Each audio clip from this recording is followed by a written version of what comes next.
ঈদের দিনের সুন্নত গুলো, আমি আপনি ঈদের দিন কি কি সুন্নত আদায় করব। 1 নাম্বার, তাড়াতাড়ি ঘুম থেকে উঠে যাব। কি করব?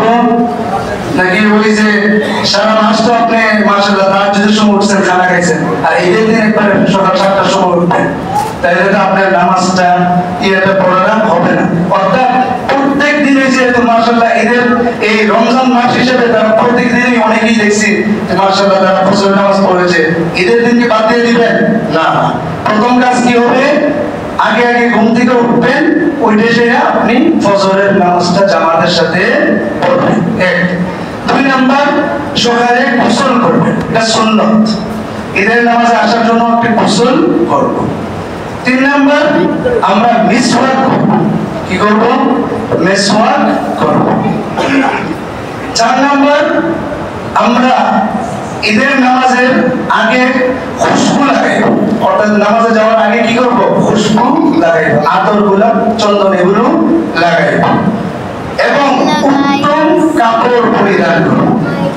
উত্তম কাপড় দ্বারা নতুন কাপড় মোড়াত না।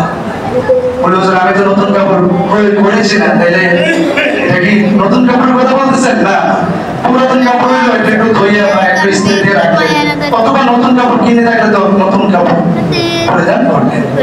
শরীয়তের গণ্ডির ভিতরে আপনি আমি সুসজ্জিত হওয়া, আপনি আমি কি করা? সুসজ্জিত হওয়া শরীয়তের গণ্ডির ভিতরে।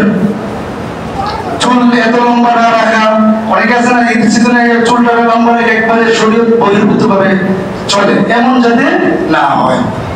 এরপরে হইলো আমরা আতর তো লাগাইব এবং ফজরের নামাজের পর পর দ্রুত ঈদগাহ ময়দানে চলে যাব। এখন আসেন যে ঈদুল ফিতরের ক্ষেত্রে একটু দেরিতে গেলেও কোনো সমস্যা নেই, কুরবানির ক্ষেত্রে একটু কি তাড়াতাড়ি যাব। এবং ঈদের নামাজে যাওয়ার আগে খুরমা খাওয়া। কি খাওয়া? নবী সাল্লাল্লাহু আলাইহি ওয়াসাল্লাম, খুরমা বলতে খেজুর।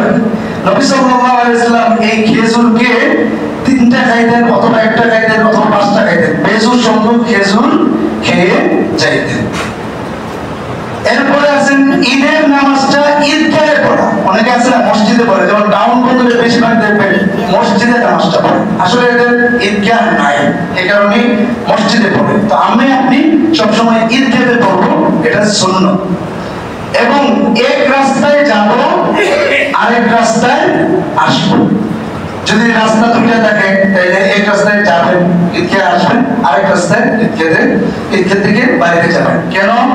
এটার হিকমত হলো আপনার সাথে বিভিন্ন জনের সাক্ষাৎ হবে, দোয়া মুসাফা করতে পারবেন।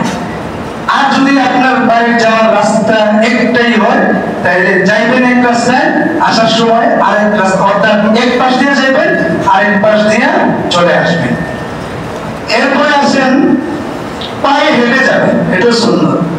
যাদের সমস্যা নেই, আর যাদের সমস্যা আছে এরা তো গাড়ি থাকলে গাড়ি দিয়ে আসলেন, সাইকেল থাকলে সাইকেল দিয়ে আসলেন, আর যাদের সমস্যা নেই তারা পায়ে হেঁটে আসা, এটাও সুন্নাত। কারণ পায়ে হেঁটে আসলেই তো আপনি অনেক লাগা পাইবেন, তাদের সাথে কথাবার্তা বললেন, মুস্কি হাসি দিলেন। ঈদের দিন তো একটা আনন্দ করা, এটা অবশ্যই করে জায়েজ। এরপরে আসেন তাকবীর দিবেন। ঈদের দিন যখন আসবেন, যেহেতু এটা ঈদুল ফিতরের নামাজ, এই কারণে আমরা তাকবীরটা আস্তে আস্তে দেব, মানে অনুচ্চ সুরে দেব। বলেন তো সবাই, আল্লাহু আকবার, আল্লাহু আকবার, লা ইলাহা ইল্লাল্লাহ, আল্লাহু আকবার, আল্লাহু আকবার, ওয়া লিল্লাহিল হামদ। এটা বলে বলে মনে মনে বলে বলে